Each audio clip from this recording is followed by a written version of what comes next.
Don't mess with Ouija boards, kids. It is time for The Exorcist.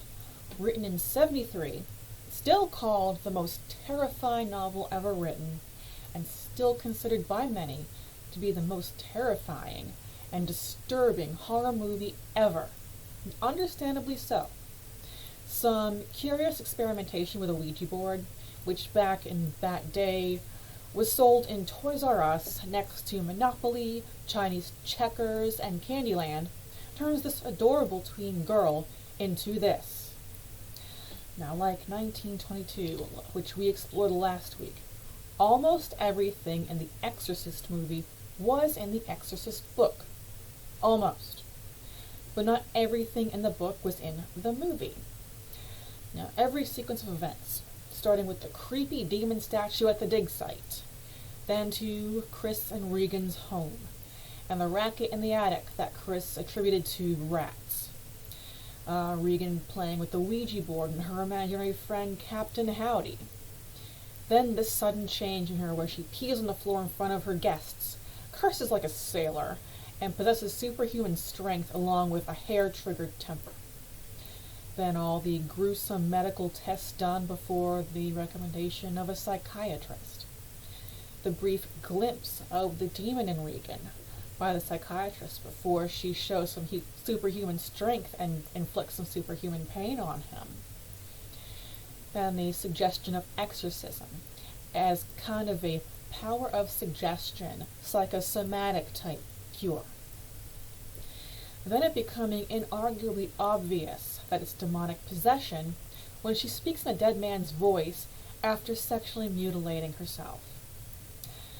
Then the introduction to Father Karras and his own guilt demons, being unable to provide a halfway decent nursing home for his mother due to his priestly vow of poverty and having to let her live in some crappy hospital that looks like an asylum.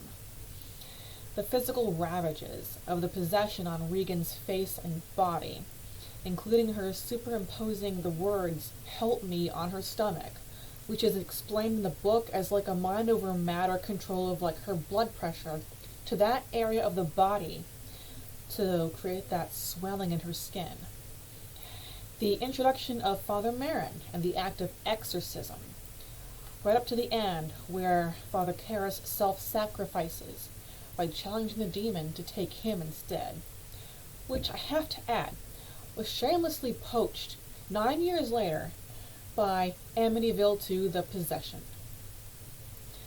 Then the happy ending with Chris and Regan restored to perfect harmony and they're packing up and leaving.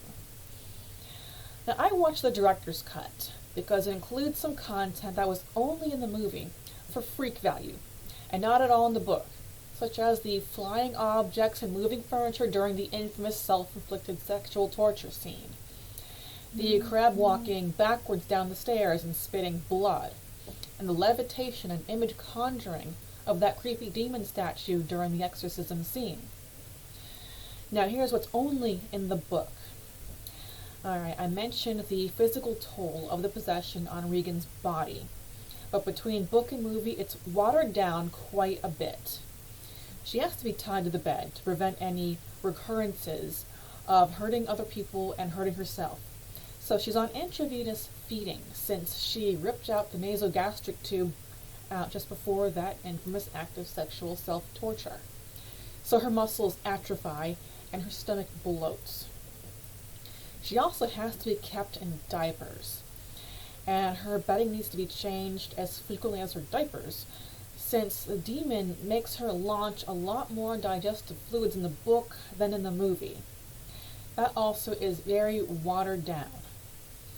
The movie also leaves out Father Merrin's own personal demons that, the possessed Regan throws in its face.